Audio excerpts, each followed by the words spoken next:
Halo guys, bagaimana kabar kalian hari ini? Ingin berharap kalian sehat selalu dan sabar menghadapi para elit-elit politik yang semakin kesini semakin kotor. Nah, kabar hari ini mengenai persoalan pencatutan KTP warga DKI Jakarta. Saya kira ini sudah sangat keterlaluan dan bahkan kedua anak dari Pak Anies juga KTP-nya ikut dicatut. Kemudian yang lebih parahnya lagi, orang yang sudah meninggal, KTP-nya juga ikut dicatut dan dimanfaatkan oleh calon boneka yang dipersiapkan oleh rezim ini untuk melawan calon yang diusung oleh rezim, yaitu Ridwan Kamil dan juga Kaisang, karena mereka takut jika dikalahkan oleh kotak kosong. Nah, untuk itu tanpa berlama-lama langsung saja kita simak terlebih dahulu seperti apa komentar para netizen. Assalamualaikum. Mak udah main sekarang nih. Belum lagi pilkada udah main. Catat nama pula ya. Ini dari catat nama dari pansos nih kali ya. Atau dari waktu data-data hilang tuh. Yang katanya data dihack ya. Miris, atau dari situ diacak gitu. Nama anak Pak Anies masuk pula. Selain curang bodoh ya kan. Udah tuh nama mati pun catut. Nah, dibilang mati yang pemilih itu goib. Kalian marah ya kan. Dan sangkal itu semuanya, ya kan? Nah, padahal kenyataannya kan gitu, ya kan? Masa partai Pak Anies yang mendukung Pak Anies itu naik semua, Pak Anies kalah? Nggak mungkin sebetulnya, ya kan? Udah tuh. Jadi kalau aku bilang mau orang Jakarta dari kemarin, udah sebelum-belumnya pun kan, kalau dikasih sembako, jangan kalian kasih KTP kalian. Inilah termasuk inilah dia. Jadinya kalau bisa sekarang ini, ayo orang Jakarta silakan kalian cek dulu KTP kalian itu, nik kalian itu. Kalian itu udah terdaftar untuk memilih siapa. Cek. Kalau memang ada komplain dari sekarang, jangan enak kalian nyatet nama kalian. Katanya gembel politik Pak Anies tuh, orang bodoh, orang jahat, munafik, apa-apa lah kalian bilang. Tapi kok takut kalian melawan Pak Anies nih? Dengan segala cara kalian lakukan ya kan, sampai akhirnya penjagalan-penjagalan kayak gini. Ngeri ya? Bingung aku. Ya? Hebat kali memang Pak Anies nih. Di luar nalar memang kecerdasannya ya. Sampai banyak yang takut sama dia. Aduh Matang, nama anak Pak Anies pun kalian catut. Cemana lah tuh, aduh, apa nggak malu kali kalian? Aneh. Itu nggak masuk akal. Kalau memang iya Pak Anies nanti mendaftar, nggak mungkin milih orang lain, pasti pilihnya bapaknya lah. Ada-ada aja kalian. Nanti kalian bilang kami gila sakit hati, orang sakit hati. Orang kalah tuh menyakitkan. Belum move on. Yang kalah-kalah aja lah. Mana mau kami bilang kami kalah. Kalau kenyataannya memang inilah yang terjadi, makanya kami antisipasi. Kalau kami demo dari dulu, berong demo. Bukan sekarang aja. Dari zaman Pak Jenderal itu dulu, kami demo juga. Ya? Nah, jadi kok saya heran kalian tentang demo-demo nih. Memang kami pendukung dari dulu, pendukung Pak Wowo. Ya, dari dulu kami demo. Sekarang kami dukung Pak Anies, kami demo juga. Nampak tuh yang mana yang pendukung setia tuh. Tahu kalian? Jadi jangan heran kalian ya. Nah, dan inilah yang kami antisipasi. Makanya kami ribut ini. Dengan pencegalan-pencegalan ini kami ribut. Karena kami mengantisipasi. Karena apa, kami ingin sportif aja lah. Nggak usah takut kali ya sama Pak Gembel tuh ya. Orang Gembel aja kalau dia ngapain nggak takut? Ya kan? Sportif aja. Nah, rakyat tuh maunya yang real ya. Nah, kami bukan cinta buta, tapi kami mau kenyataan. Gitu aja ya. Catut. Menang pun rasanya nggak nyaman ya kan. Ayo warga Jakarta jangan lupa ya. Kalian cek nama kalian tuh, nik kalian tuh. Kalian udah terdaftar pemilih siapa. Gitu aja. Wassalamualaikum.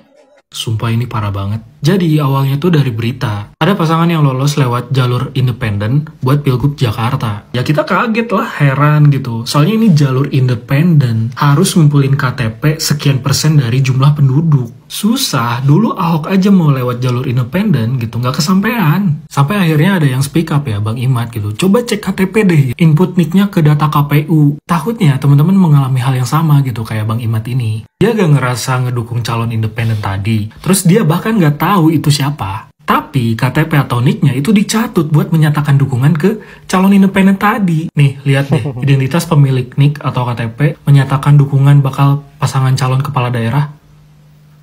Dan yang lebih gila lagi, di reply tweet Bang Imat, itu banyak banget yang mengalami hal yang sama gitu. Ini gawat banget sih, identitas kita dipakai seenaknya. Gue udah mulai share perihal ini ke keluarga gue gitu, takutnya nicknya dipakai juga. Teman-teman bisa cek atau mungkin share ke keluarga terdekat, khususnya yang di DKI Jakarta ya. Kalau misalnya mengalami kejadian yang sama, bisa stitch video ini. Dugaan gue ini untuk menghindari lawan kota kosong, sama kayak Pilkada Solo kemarin. Soalnya ya lawan kota kosong ya malu, apalagi kalau kalah.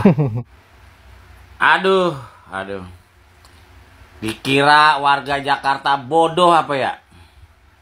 Kita disuguhkan calon yang kita nggak kenal, ya nggak? Yang dari sebelah, terus ada lagi independen. Siapa itu tahu-tahu kucuk-kucuk memimpin Jakarta? Hah? Ya kan? Coba dah. Tahu-tahu nongol nama ini nama itu. Kok takut amat pada Pak Anies maju Jakarta ya? Ada apa ya? Hah? Warga Jakarta nggak sebodoh itu kawan. Ya nggak? Kalau memang kita disuguhin yang bukan pilihan kita, ngapain kita ke TPS dengan tidur pulas? Atau nggak usah ada pemilu, buang-buang duit, langsung aja sahin yang dia mau. Susah-susah amat. Cemen lo pada berpolitik, ya nggak? Kasus pencatutan ilegal KTP warga DKI Jakarta adalah bukti kalau rezim itu takut kalau rakyatnya bersatu dan marah lalu memenangkan kota kosong. Makanya mereka gunakan segala cara untuk memiliki calon bonek. Ini berita lagi ramai banget kan? Banyak KTP warga DKI Jakarta yang dicatut secara ilegal. Mulai dari orang yang sudah meninggal, mulai dari mahasiswa, jurnalis, warga biasa, sampai kemudian anaknya Anies Baswedan. Ini maling KTP-nya selain curang juga bodoh kalau gue. Ya, pencatutan KTP secara ilegal ini adalah untuk memajukan dan memenuhi verifikasi yang katanya calon independen gubernur DKI Dharma Pongrekun. Ya sih, tukang konspirasi itulah pokoknya. Sebenarnya dari awal gue udah curiga, kok bisa orang ini hanya dalam hitungan beberapa minggu ngumpulin 800.000 lebih KTP. Tapi gue gak pernah lihat gitu stand atau grupnya. Kan kalau Ahok dulu bikin tuh di mall gitu kan, apa 1 juta KTP untuk Ahok lah dan sebagainya. Dharma ini gue nggak lihat nih, tapi kok bisa kumpul, gue udah heran. Ternyata bener kan, data kita bocor dan dicuri. Emang ya, pemerintah ini kayak swiper, hobinya mencuri. Big questionnya adalah, kenapa sampai kemudian Dharma Pongrekun dipaksakan untuk menjadi calon independen di DKI? Jawaban sederhana, rezim hari ini lewat kendaraan Kim Plus-nya yang ingin memajukan paslon antara RK atau KSA sebagai gubernur DKI merasa kalau lawannya Anies terlalu berat, bisa jadi kalah. Begitupun melawan kota kosong. Ada kisah di Makassar di mana calonnya kalah dengan kota kosong. People power terjadi, kemarahan rakyatnya terjadi. Dan ketika kota kosong menang tentunya memalukan untuk Kimpes. Akhirnya daripada mereka lawan kota kosong, mereka berpikir lebih baik majuin calon boneka yang aneh tapi bisa kelihatannya kita punya lawan kok. Jadi legitimate kalau menang. Namanya Dharma Pongrekun. Inilah pentingnya untuk kita menyerukan kampanye penolakan kota kosong dan juga calon boneka yang dibuat oleh rezim di daerah manapun, bukan hanya DKI Jakarta. Untuk kita sebagai warga, bagi yang KTP dicuri, PBHI lagi buka pusat pengaduan, jadi kalian bisa lapor. Atau kalian juga bisa lapor polisi kalau masih percaya. Dan buat Dharma Pongrekun, banyak undang-undang yang telah Anda langgar, dan bukan hanya diskualifikasi, Anda juga terancam di penjara. Terakhir untuk Kim Plus, Jokowi, Prabowo, dan kroni-kroninya, ini jadi bukti. Kalau rakyat semakin cerdas, rakyat sudah sadar dan rakyat akan melawan. Jadi siap-siap, kekuasaan kalian akan digoyang dan rakyat akan menjemput keadilan yang kita nanti-nanti. Sudah tahu dengan kasus ini? Ini orang lolos verifikasi, ternyata KTP warga Jakarta itu dicuri alias di duplikat lah data-datanya. Jadi ini mempertontonkan bahwa politisi untuk mencapai sesuatu, oknum ya, kita sebut oknum, seringkali menghalalkan segala cara. Ya memang seringkali ada dalih dalam politik itu, tidak ada benar salah, yang ada menang kalah. Mau caranya salah, yang penting menang, mereka rela korbankan. Salah satunya politisi dungu ini nih. Ya, masa kayak gini sih cara-caranya? Please lah, ayo pendidikan politiknya di mana? Masa mau ngerusak negara lewat kayak gini-gini sih?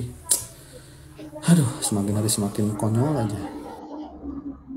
Yap, itulah respon-respon dari para netizen terkait dengan pencatutan KTP warga DKI. Saya kira ini sudah sangat berbahaya. Demokrasi betul-betul dirusak habis oleh rezim ini. Saking takutnya tidak mampu menguasai DKI Jakarta sehingga membuat calon boneka dan mencuri data-data warga DKI untuk bisa memverifikasi calon bonekanya untuk melawan calon yang diusung, yaitu Ridwan Kamil dan juga Kaisan, agar tidak terkesan bahwa Ridwan Kamil dan Kaisan ini bukan hasil dari settingan. Baiklah sahabat-sahabat, saya kira hanya itu. Terima kasih sudah menyempatkan diri untuk menonton, dan saya akhiri dengan ucapan wallahul muwaffiq ila aqwamit thoriq. Assalamualaikum warahmatullahi wabarakatuh.